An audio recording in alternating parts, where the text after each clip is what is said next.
Hovindism bonus number 2, Creationism in Academia. We are briefly going to turn our focus from Mr. Hovind to a much more general and broad claim of creationism. Namely, that creationists are silenced and so horribly abused by academia when they declare their nonsense. To explore the typical reaction of academia, we are going to follow a creationist letter and the academic response in Microbe. Microbe is the monthly news magazine of the American Society for Microbiology. It is not a peer-reviewed technical journal, but is more akin to the news and feature articles found in Science or Nature, with the exception that it is specialized to issues in microbiology. The Creationist letter appeared in the May 2008 issue and was written by Dr. George T. Javer of Loma Linda University School of Medicine. His research centers on reductive stress response in E. coli. In interest of full disclosure, Loma Linda University is a wholly owned subsidiary of the Seventh-day Adventist Church. Given Loma Linda University's openly discriminatory, religiously qualified, equal opportunity employment policy, it is safe to assume that he is a member of the Seventh-day Adventist Church. His letter, in its entirety, follows. Evolution in the Classroom. Risking the ire of the National Academy of Sciences, attention needs to be called to the irony in their current crusade against creationism in science classrooms. Sir Francis Bacon, who is credited with formulating and establishing the scientific method, was a creationist. So were Sir Isaac Newton, Robert Boyle, Louis Pasteur, Carl Linnaeus, Michael Faraday, Blaise Pascal, Lord Kelvin, James Clerk Maxwell, Jean-Louis Agassiz, Rudolf Karl Virchow, Johannes Kepler, and numerous other intellectual giants on whose shoulders stand the modern scientific enterprise. Clearly, creationism did not hinder the scientific work of these greats. Rather, it encouraged them to seek keener insights into the secrets of the physical realm. Permitting students to peek outside the box of evolution is hardly a dilution of science. Rather, it is granting them freedom of imagination and thought similar to what students of previous generations were allowed to have.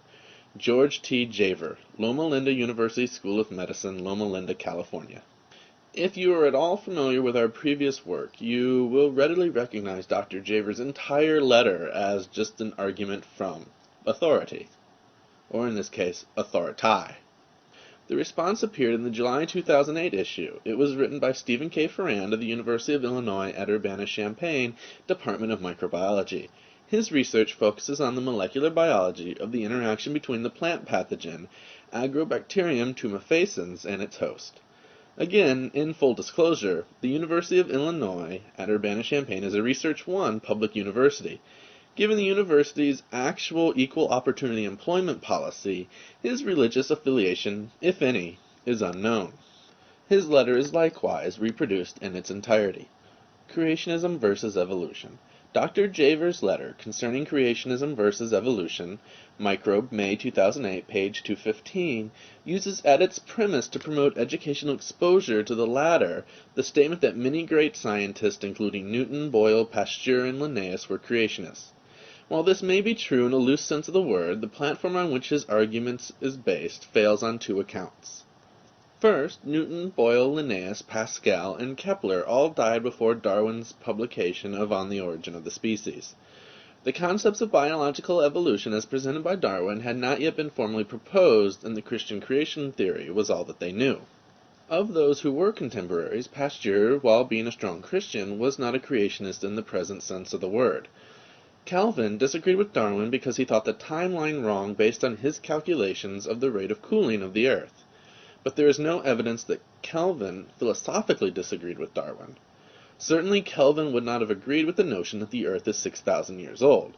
As to Virchow, we must remember that while repudiating Darwin, he also denied the validity of Pasteur's germ theory.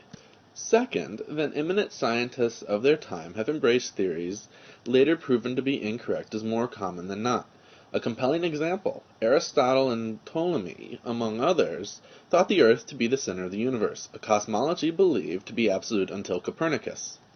The real question is, were they to know the present state of the art, would Newton et al. Embrace Darwin and his theories, as we all, I think, have accepted those of Copernicus and Galileo? I suspect the answer would be yes. More to the point, would Aristotle and Ptolemy espouse teaching the geocentric model of the universe as an equally weighted alternative rather than history if they were alive today? Given their intellectual stature, I am reasonably sure the answer would be no. Stephen K. Ferrand, University of Illinois at Urbana-Champaign. And that's what happens when creationism crawls out from under its rock. The bright light of knowledge is shined upon it, and it scuttles back under its rock like the cockroach that it is. Javer was not persecuted in any way, as creationists so often claim they are. The errors in his logic were exposed, and everyone can have a quiet chuckle at his admission that creationism is the product of the freedom of imagination. Does anyone else find it ironic that the unequal opportunity policy of Loma Linda University is hosted by their Department of Security, while the actual equal opportunity policy of the University of Illinois is hosted by the Office of Equal Opportunity and Access?